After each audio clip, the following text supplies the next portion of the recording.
천년간 비잔틴 제국의 심장부였던 콘스탄티노플 대궁전, 지금의 이스탄불 술탄 아흐메트 지역에 약 20만 제곱미터 이상으로 추정되는 거대한 궁전 복합체가 자리하고 있었습니다. 이곳은 단순한 궁전이 아니라 황제의 통치와 신앙, 문화, 정치가 교차하는 도시 속의 도시였습니다. 이 궁전은 330년 콘스탄티누스 황제가 콘스탄티노플을 새로운 수도로 지정하면서 건설을 시작했습니다. 궁전은 히포드롬 옆 마르마라 해를 내려다보는 경사진 언덕 위에 세워졌습니다. 궁전 내부는 그야말로 하나의 자치 도시였습니다. 수많은 건물들과 개인 항구, 넓은 대로와 광장, 테라스, 분수, 정원까지 황제의 궁전이자 비잔틴 제국의 축소판이었습니다. 가장 오래된 부분인 다프네 궁전은 히포드롬 근처에 있었고 황제의 전용 출입구와 연결되어 있었습니다. 이후 유스티누스 2세는 황금 접견실이라는 뜻의 크리소트리클리노스를 추가하며 궁전의 위험을 높였습니다. 그 후로도 트라이콘코스,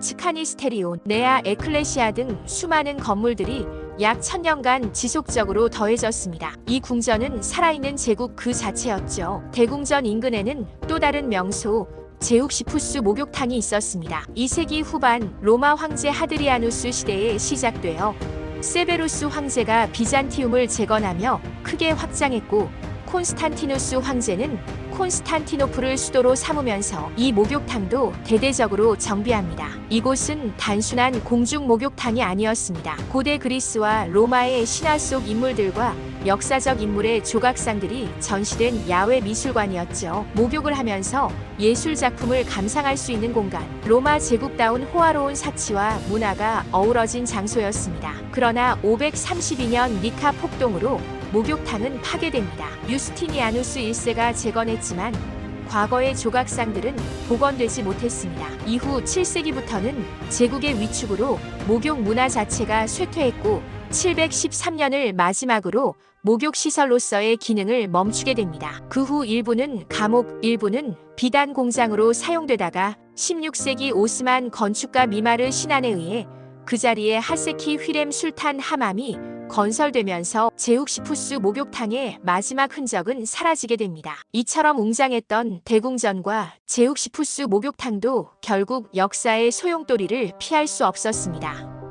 1204년 제4차 십자군이 콘스탄티노플을 점령하면서 대궁전은 치명적인 피해를 입습니다. 팔레올로고스 왕조 시기에는 블라헤르나이 궁전을 새로 조성하면서 새로운 중심지가 되었고 대궁전은 점점 버려지게 되었죠. 이런 거대한 시설들이 가능했던 이유는 콘스탄티노플의 인구 밀도와 부에 있습니다. 4세기에서 5세기에는 학자들에 따라 25만에서 최대 100만 명까지 살았던 것으로 추정되기도 합니다. 1204년 이전에도 약 30만 명이 거주했고 이는 당시 베네치아의 4배, 파리의 15배에 달하는 수치였습니다. 성 요한 크리소스톰의 기록에 따르면 부유한 귀족들은 10에서 20채의 저택, 1000에서 2000명의 노예를 거느렸다고 전해집니다. 상하문, 모자이크 바닥, 귀금 속 장식의 소파와 침대, 그야말로 사치와 권력의 절정이었습니다. 하지만 모든 문명에는 끝이 있습니다. 1453년 오스만 제국의 메흐메트 2세가 콘스탄티노플을 정복할 당시 인구는 불과 5만 명으로 줄어 있었습니다. 오늘날 이스탄불에서는 여전히 그 영광의 흔적들을 찾아볼 수 있습니다. 콘스탄티누스 기둥, 히포드롬 터인 술탄 아흐메트 광장, 이스탄불 모자이크 박물관의 대궁전 유적, 이 모든 유적들은 단지 돌이나 유물 이상의 의미를 지닙니다. 비잔틴의 유산이자 동서양 문명이 교차하던 세계사의 무대였던 콘스탄티노플의 증거이기 때문이죠. 비록 그 웅장한 궁전은 사라졌지만 그 안에서 펼쳐졌던 수많은 이야기와 유산은 지금도 이스탄불 거리 곳곳에서 우리에게 말을 걸고 있습니다. 구독과 좋아요는 영상 제작에 큰 힘이 됩니다. 감사합니다.